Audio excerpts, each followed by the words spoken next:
Malam itu, Jiang Cheng terbangun dan segera menyadari kejanggalan, dirinya berada di ranjang hotel mewah bersama seorang wanita berambut putih yang masih terlelap. Ia mengangkat kepala dan melihat sekeliling. Dia bertanya-tanya mengapa dia bisa terbangun di tempat asing yang mewah ini. Yang lebih membingungkan, penampilannya menunjukkan dia baru saja melakukan interaksi mendalam dengan wanita yang sama sekali asing. Kejadian ini di luar dugaannya. Ponselnya berkedip, menampilkan pesan dari kontak bernama Zhao Jia. Nama itu memicu ingatannya tentang mantan kekasihnya. Pesan-pesan itu mengesankan mereka masih berpacaran, padahal Jiang Cheng ingat Zhao Jia telah memutuskannya tidak lama setelah mereka kuliah. Anehnya, WeChat-nya seharusnya sudah diblokir.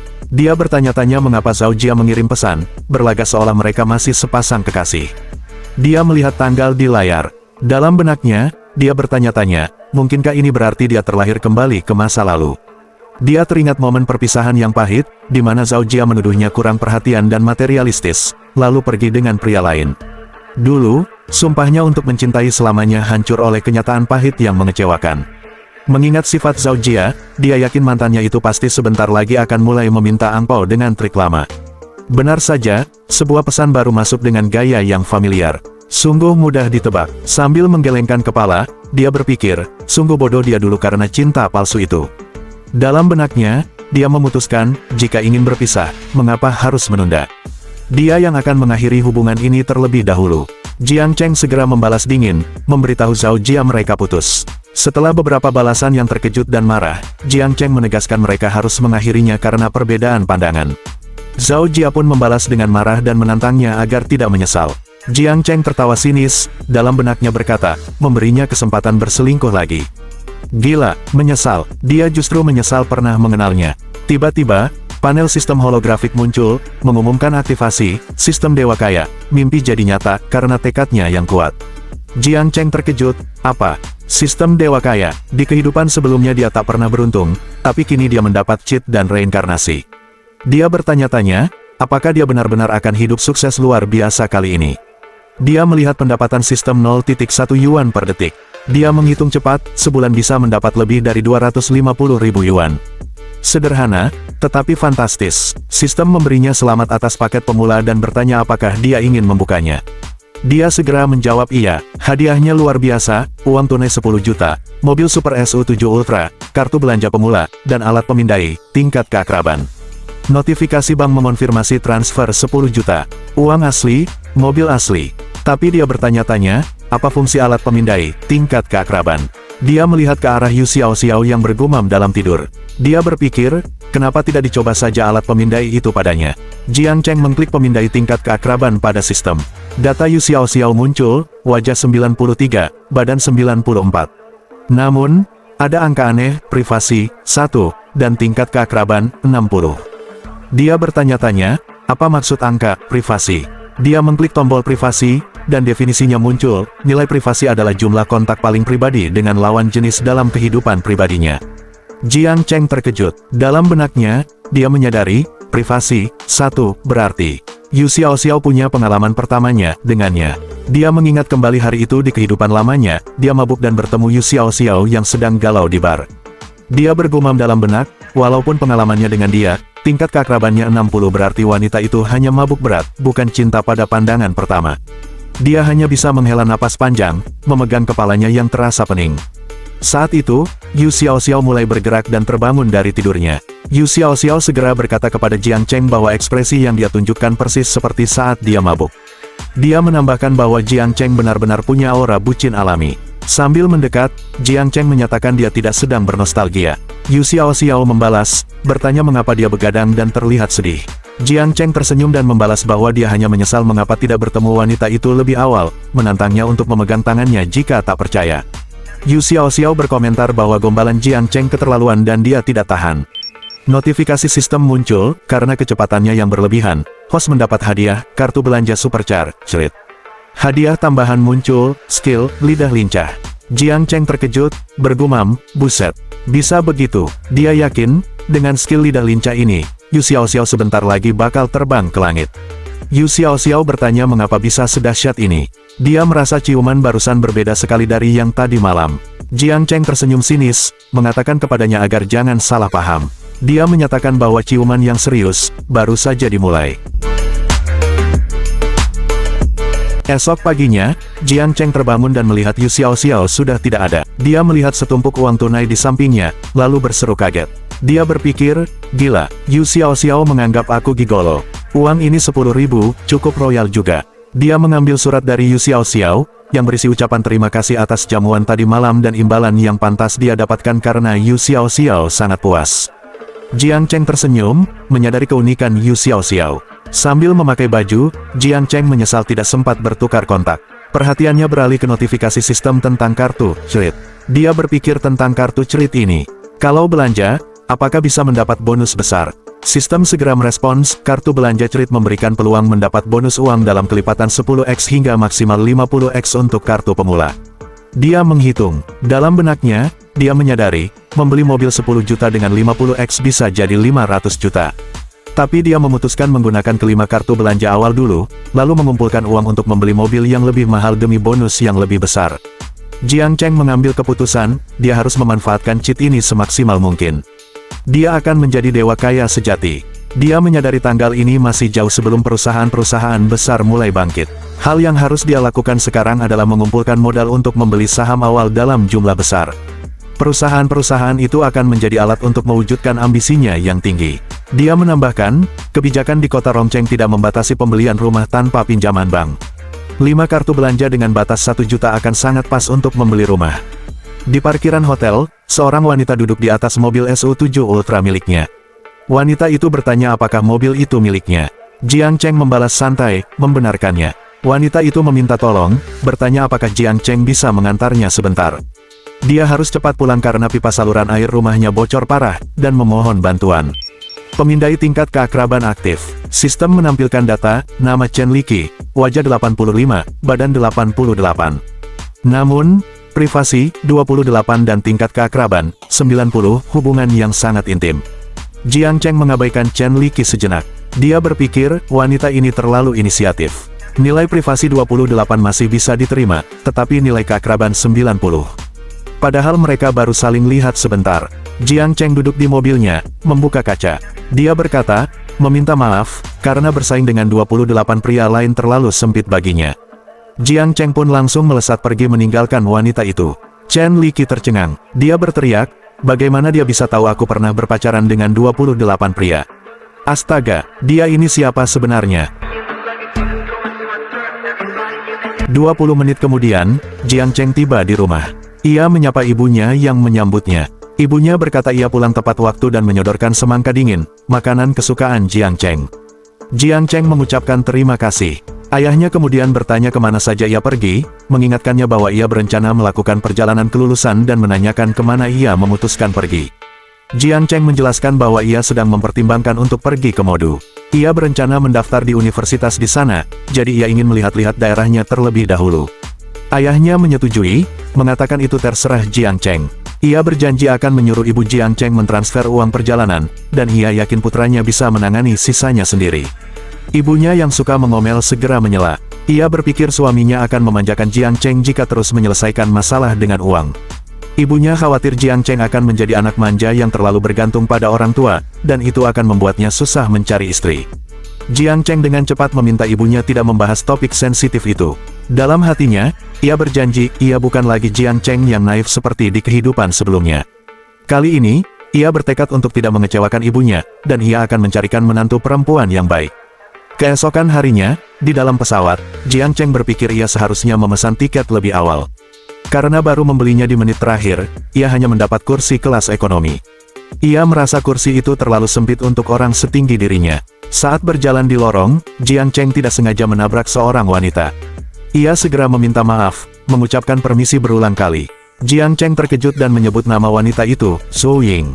Wanita itu, Zhou Ying, juga tampak kaget dan balik bertanya apakah ia adalah Jiang Cheng. Jiang Cheng menegaskan bahwa itu adalah kursinya. Zhou Ying menjawab bahwa itu juga kursinya, menyadari bahwa mereka duduk bersebelahan. Zhou Ying berjalan ke tempat duduknya sambil mengucapkan terima kasih. Tiba-tiba, seorang pria berkacamata datang dan menyerobot posisi Jiang Cheng. Pria itu menyapa Zhou Ying, memujinya cantik, dan berkata suatu kehormatan bisa bepergian bersamanya. Zhou Ying hanya bisa terdiam. Jiang Cheng segera bertindak, menyuruh Zhou Ying untuk duduk di bagian dalam. Pria berkacamata itu memprotes. Ia berkata bahwa kursi itu untuk nona tersebut, dan Jiang Cheng tidak bisa seenaknya menukar tempat duduk di pesawat. Jiang Cheng membalas dengan tegas, menyatakan mereka bersama. Ia menanyakan urusannya dengan pria itu dan menegaskan bahwa mereka bebas memutuskan bagaimana mereka akan duduk. Pria berkacamata itu mengabaikan Jiang Cheng dan kembali berbicara pada Zhou Ying, bertanya untuk apa gadis cantik itu pergi ke Modu. Zhou Ying menjawab singkat, mengatakan ia rasa untuk bekerja. Zhou Ying kemudian mengalihkan perhatian, bertanya balik pada Jiang Cheng mengenai tujuan perjalanannya. Jiang Cheng menjawab pertanyaan Zhou Ying dengan santai. Ia mengatakan hanya bosan di rumah, jadi ia memutuskan untuk melakukan perjalanan. Zhou Ying menanggapi dengan gembira, menyimpulkan bahwa Jiang Cheng sedang dalam masa liburan. Qian Shen, pria berkacamata itu, menyela pembicaraan. Ia memperkenalkan diri, mengatakan bahwa ia baru saja lulus setelah sempat mengulang setahun, dan kini juga sedang dalam perjalanan ke Modu. Ia menutup perkenalannya dengan sapaan genit kepada Zhou Ying, namun Zhou Ying tidak merespons. Qian Shen kemudian mencoba memberi peringatan kepada Zhou Ying. Ia berpikir bahwa Modu penuh jebakan turis, terutama masalah hotel. Ia membanggakan hotel tempatnya menginap yang diatur oleh ayahnya, bahkan akan mengirim mobil jemputan. Qian Shen menawarkan tumpangan kepada mereka jika searah, beralasan bahwa taksi dari bandara sangat mahal. Sebagai respons, Zhou Ying memalingkan wajahnya ke arah jendela pesawat. Jiang Cheng menolak tawaran itu. Ia mengucapkan terima kasih, tetapi menjelaskan bahwa kamar yang ia pesan sudah termasuk layanan jemput dari bandara. Ia menegaskan bahwa Zhou Ying bersamanya, jadi Qian Shen tidak perlu repot-repot.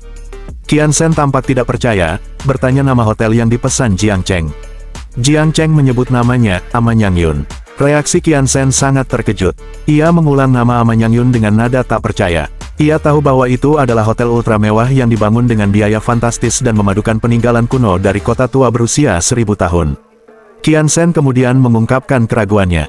Ia berpikir, ia pernah menginap di sana sebelumnya. Kamar Pavilion Ming yang harganya sudah lebih dari 9.000 per malam bahkan tidak menyediakan layanan penjemputan bandara. Jiang Cheng menjawab ia tidak tahu soal itu, ia hanya memesan villa halaman dalam. Qian Shen kembali memastikan apakah Jiang Cheng yakin dengan perkataannya. Zhou Ying, yang mendengarkan, angkat bicara. Ia terkejut dengan informasi itu, mengatakan bahwa villa halaman dalam mencapai 80.000 semalam. Ia sama sekali tidak menyangka kalau Jiang Cheng ternyata adalah anak orang kaya. Jiang Cheng menanggapi dengan santai, menganggap seolah-olah Zhou Ying sendiri bukan anak orang kaya. Dalam benak Jiang Cheng, ia mengingat Zhou Ying bukan hanya gadis tercantik di sekolah, tetapi juga dikenal sebagai anak orang kaya.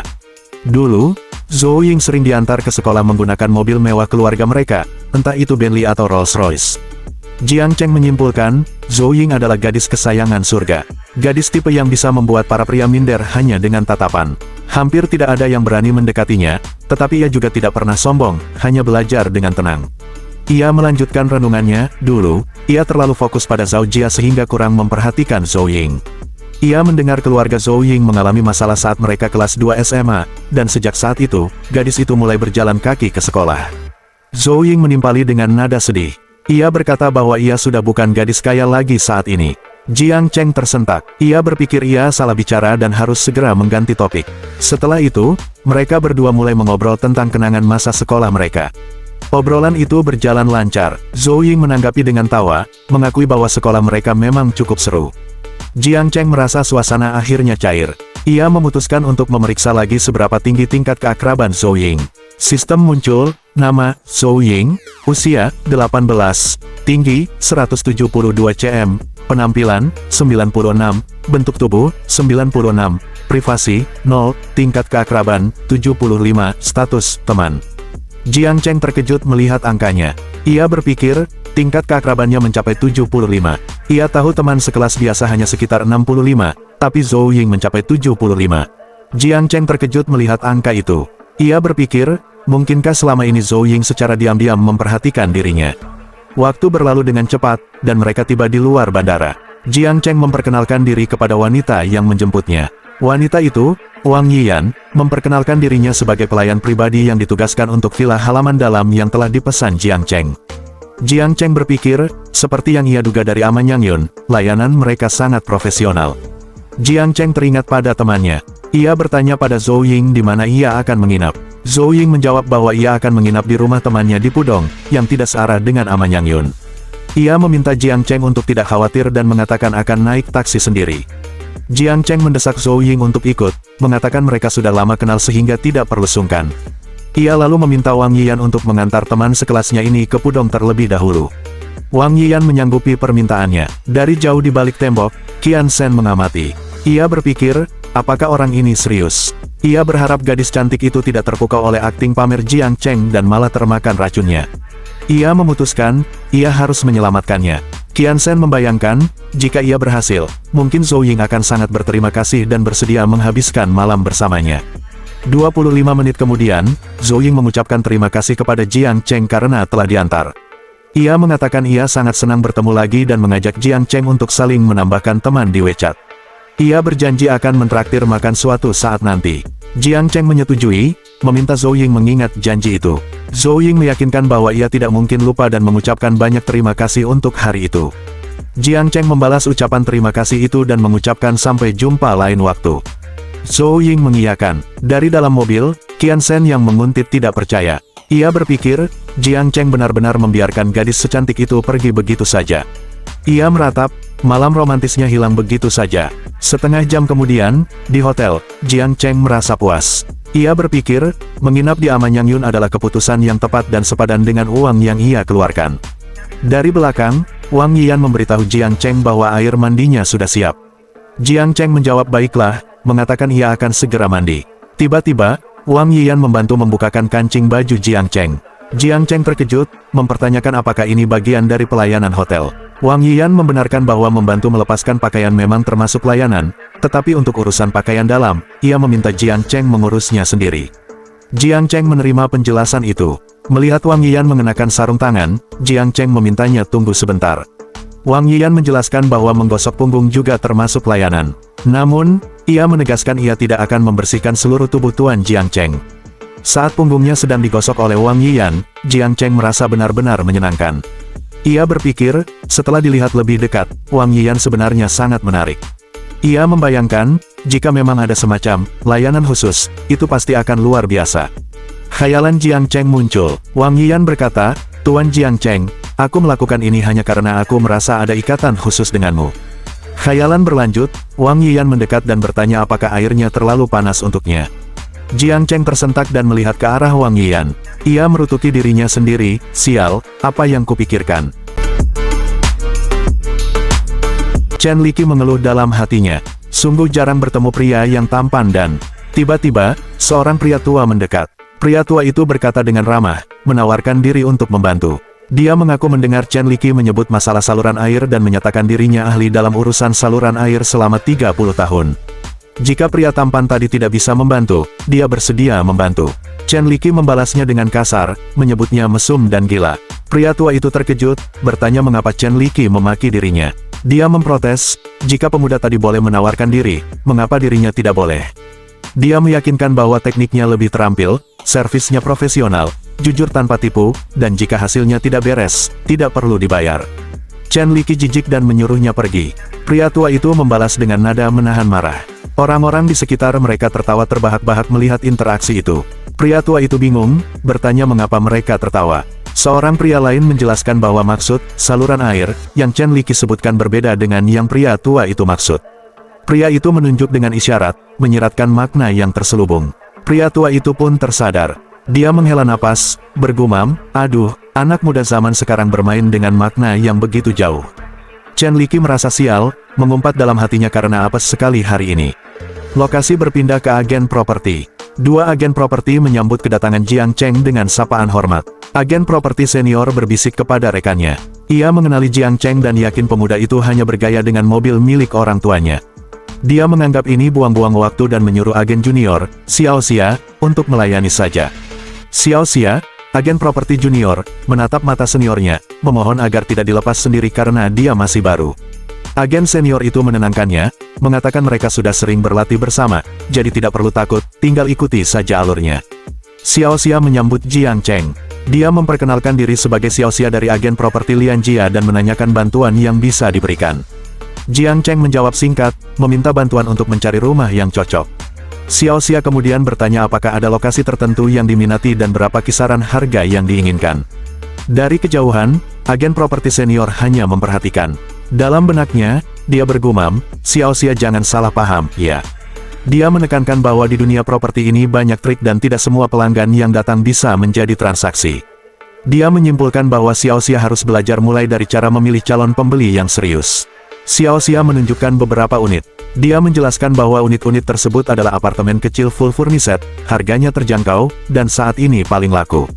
Dia menanyakan pendapat Jiang Cheng.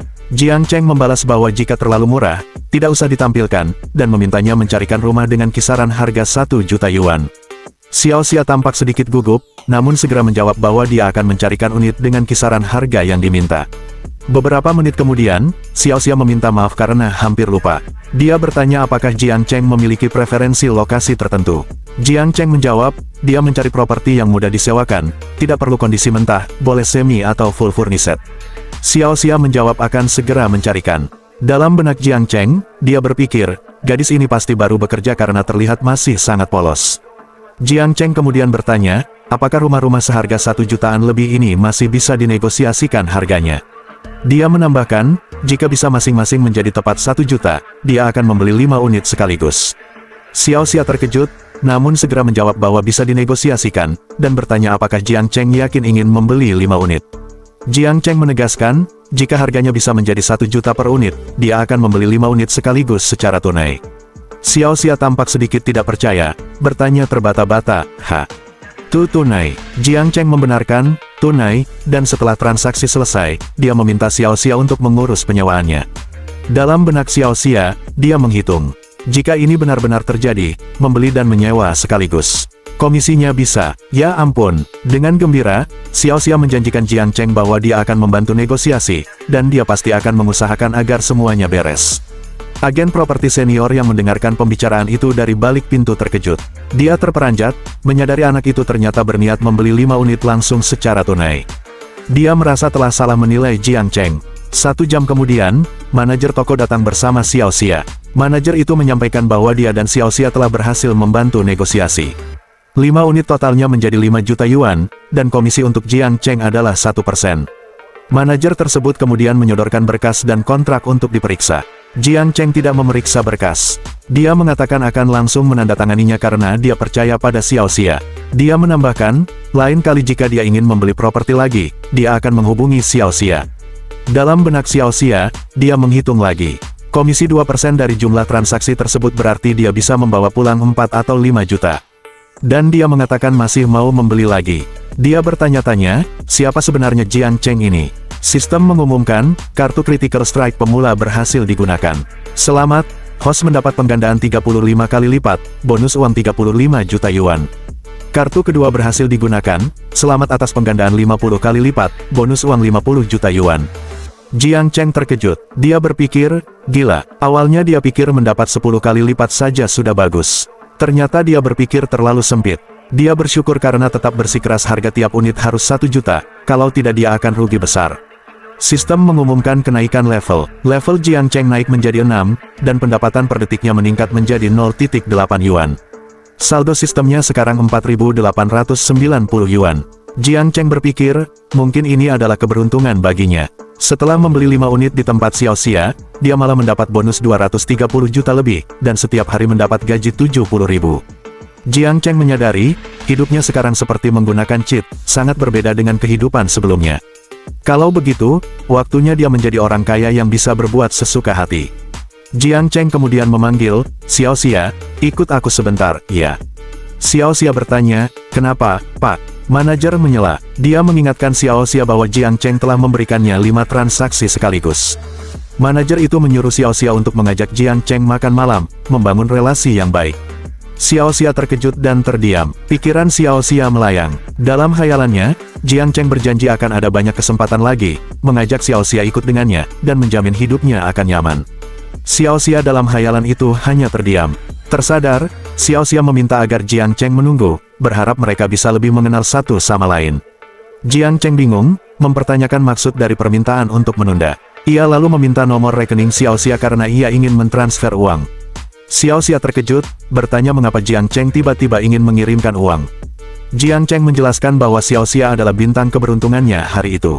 Ia harus berterima kasih dan berharap mereka bisa bertemu lagi. Xiao Xia hanya bisa bergumam. Ia berpikir bahwa ia sama sekali tidak mengerti perkataan Jiang Cheng. Beberapa menit kemudian, Xiao Xia terkejut melihat notifikasi, 35 juta. Sementara itu, Jiang Cheng berpikir bahwa memberi 35 juta untuk menjalin hubungan baik itu wajar, mengingat ia mendapat bonus jauh lebih besar dari transaksi tersebut. Sistem mengumumkan kedekatan mereka bertambah plus 85. Xiao Xia pun berani. Ia meminta izin menambahkan WeChat Jiang Cheng, menjelaskan ia ingin membalas budi dan berterima kasih. Jiang Cheng puas. Ia menyadari 35 juta langsung menaikkan kedekatan Xiao Xia dari 50 ke 85. Ia berpikir, uang memang kuat, dan angka itu membuatnya senang. Sambil memperhatikan Jiang Cheng yang sedang menambahkan akun, Xiao Xia menyadari bahwa pria itu ternyata cukup tampan. Khayalan kembali muncul. Jiang Cheng dalam imajinasinya bertanya apakah ia bisa naik ke atas. Xiao Xia merenung, ia berpikir, meskipun terkesan cepat, mungkin ajakan itu tidak akan masalah.